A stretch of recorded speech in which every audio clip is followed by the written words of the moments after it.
क्या है दोस्तों, हमने परसेंटेज को, भिन्नों को समझा है, देखा है।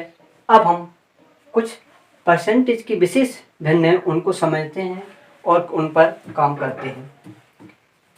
जैसे क्या है दोस्तों, मैंने आपको कुछ टाइम पहले बताया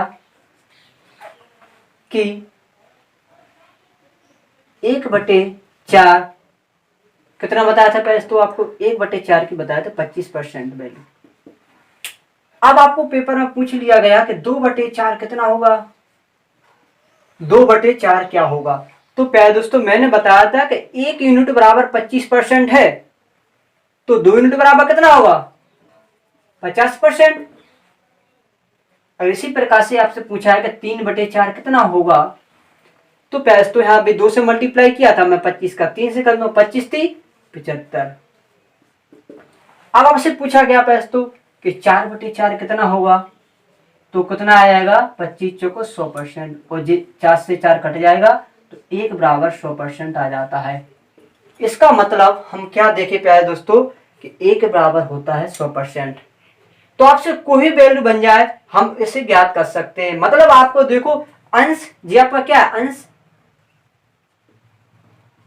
जी क्या आपका हर, जब अंश और हर समान हो जाते हैं तो वैल्यू आपकी 100% के बराबर हो जाती है, इक्वल।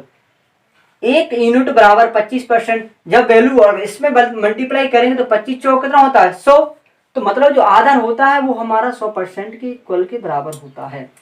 इसी प्रकार से प्यारे दोस्तों मैं आगे देखता हूं, आपसे बोला गया 1/5 बताया था कितना होता है, 20%। तो आपसे पूछा गया प्यारे दोस्तों बताओ 2/5 कितना होगा, 2/5 1 यूनिट बराबर 20% सॉरी, तो दुगुना कितना होगा, तो मल्टीप्लाई कर दूंगा तो कितना होगा, 20 दूनी 40। अब आपसे पूछा गया प्यारे दोस्तों 3/5 बताओ, 3/5 बताओ तो कितना होगा, वित्तीय 60% होगा। अब आपसे पूछा गया प्यारे दोस्तों 4/5 बताओ, प्यारे दोस्तों ये क्वेश्चन लोको पायलट के जो एग्जाम हुए थे उसमें पूछा गया 4/5 का परसेंट वैल्यू बताओ। तो अब लड़के बहुत से हुए परेशान, उनमें क्या मल्टीप्लाई किया 100 से, फिर परसेंट बनाया। तो आपको पता है कि 1/5 20% होती है, तो 4 कितना होगा, 20 चौक 80। सिंपल सा था। इसी प्रकार से अब हम कुछ इंपोर्टेंट भिन्नों को समझते हैं। आपसे पूछा गया कि अभी मैंने बताया था 1/8 12 सही 1/2%। बोलो हाँ पे तो अगर आपसे पूछा गया कि 3/8 कितनी होगी, 3/8 का परसेंट कितनी होगी, तो 37 सही 1/2% होगी, ज्ञात कर लेंगे। ये बहुत इंपॉर्टेंट है। अगर आपसे पूछा जाए 4/9 कितनी होगी, 4/9 44 सही 4/9% होगी। सर ये कैसे आई, अब आपको कैसे आई देखो प्यारे दोस्तों, अभी मैंने बताया था ऐसे आपको 1/9 बराबर कितना होता है 11, तो 11 चौका 44, तो 40 सही 4/9%। ये बहुत इंपॉर्टेंट है प्यारे दोस्तों, ये आपको बहुत याद करने की बात है।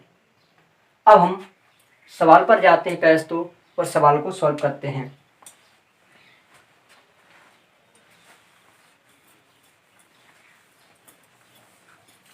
पहला सवाल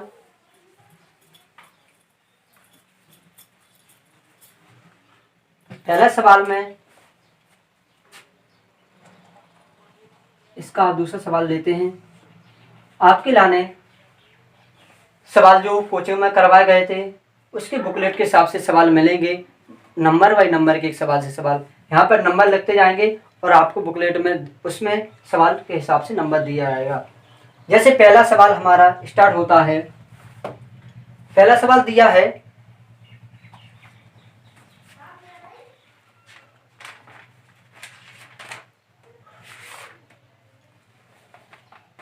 यदि किसी संख्या में स्वयं का 37 सही 1/2% जोड़ दिया जाए तो परिणाम 1320 हो जाता है। प्यारे दोस्तों क्या बोला, यदि किसी संख्या में 37 सही, यदि किसी संख्या में 37 सही 1/2% जोड़ दिया जाए तो परिणाम 1320 हो जाता है।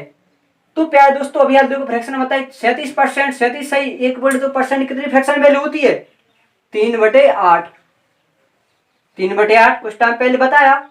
इसका मतलब मुझे मेरे पास 8 रुपए थे, कितने रुपए थे? 8 रुपए। और मेरे साहब ने मुझ में क्या 37.1/2% की वृद्धि कर दी। वृद्धि करने से रिजल्ट कितना आया? 3 रुपए मुझे और ज्यादा मिलेंगे, क्योंकि वृद्धि हो रही है आपकी 37.1 की। तो 8 रुपए थे मेरे पास पहले, अब 3 की वृद्धि हो जाएगी तो कितना हो जाएगा पैसे? तो 11 रुपए। तो 11 रुपए हो जाएंगे, जिसके चलते आपसे पूछा गया, बोला गया है कि अब 1320 हो जाता है। तो कितनी हो जाता है परिणाम? 1320। तो 11 यूनिट बराबर पैसे, तो 11 यूनिट बराबर दिया है 1320। 1320 तो इसे डिवाइड करें, 11 एकम 11, 11 एकम 11, एक बचा, 11 दूनी 22, 0 का 0। तो पैसे तो 1 यूनिट बराबर आ गया 120। अब आपसे पूछा है सवाल में मूल संख्या बताएं। प्यारे दोस्तों, तो मेरे पास पहले कितना था? 8 रुपए थे, अब कितने हो गए? 11। तो मूल संख्या ये होगी आपकी, इसी को पैसे तो मूल संख्या बोलते हैं, इसी को ओरिजिनल वैल्यू बोलते हैं, इसी को रियल मान बोलते हैं, इसी को वास्तविक मान भी बोलते हैं, इसी को वास्तविक मान भी बोलते हैं। वास्तविक मान या वास्तविक मान पूछे या मूल संख्या पूछे, बात एक ही है। तो 1 यूनिट बराबर 120 आ गया। तो 120 का मल्टीप्लाई करूंगा मैं 8 से, तो 12 8 96। तो प्यारे दोस्तों, मेरी जो मूल संख्या होगी कितनी होगी? 960 रुपये। तो कितने समय में हुआ? आप एक एक से बात से समझोगे तो आपके सवाल 20-20 सेकंड में आंसर आएंगे। इसी प्रकार नेक्स्ट सवाल को पढ़ते हैं दोस्तों।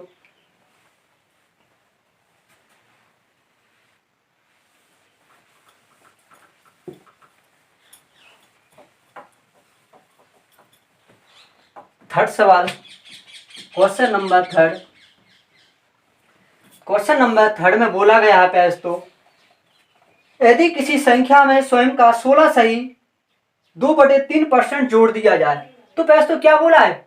यदि किसी संख्या में स्वयं का 16 सही 2/3% जोड़ दिया जाए। मतलब इसमें क्या है? जुड़ रहा है, जोड़ना चेंज होता है, ऊपर को चिन्ह होता है, घटना होता है नीचे को। तो स्वयं का 16 सही 2/3 बोला, जोड़ा जाए। तो अब आपको फ्रैक्शन वैल्यू याद होनी चाहिए पैसे। तो मैंने फ्रैक्शन वैल्यू क्या लिखाई थी? 16 सही 2/3 की 1/16 सही 2/3 की जो फ्रैक्शन वैल्यू पैसे तो मैं लिखाई थी 1/6। बोलो हाँ, लिखाई थी कि नहीं? तो 1/6 इसकी क्या होगी? Fraction value. इसका मतलब आपके पास 6 रुपए थे और आपके चलते किसी कारण कि 16 सही 2/3% की वृद्धि हो रही है, या जोड़ी, बात एक ही आता है। तो जिसके चलते जो रिजल्ट आया है वो 1 का आया। मतलब आपके पास वास्तविक संख्या कितनी थी? वास्तविक मान या वास्तविक रुपए कितने थे? 6 रुपए थे।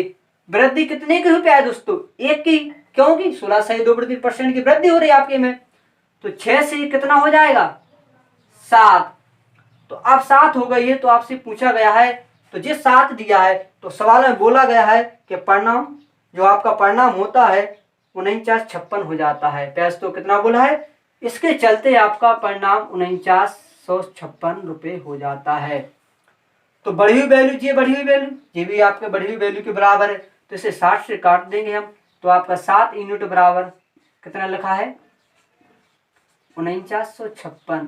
इसे हम काटेंगे, 7 सतैया 49। तो 1 यूनिट बराबर प्यारे दोस्तों कितना आ जाएगा?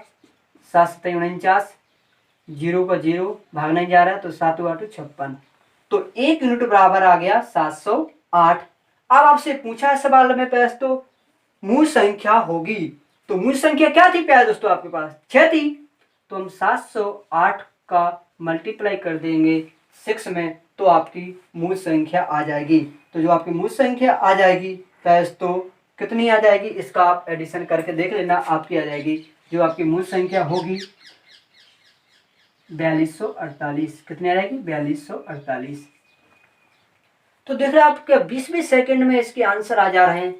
आपको बस आपको फ्रैक्शन वैल्यू याद करना है पैस, तो आप मिनट के काम सेकंडों में करोगे। एक एक शॉप से आपको आंसर आएंगे।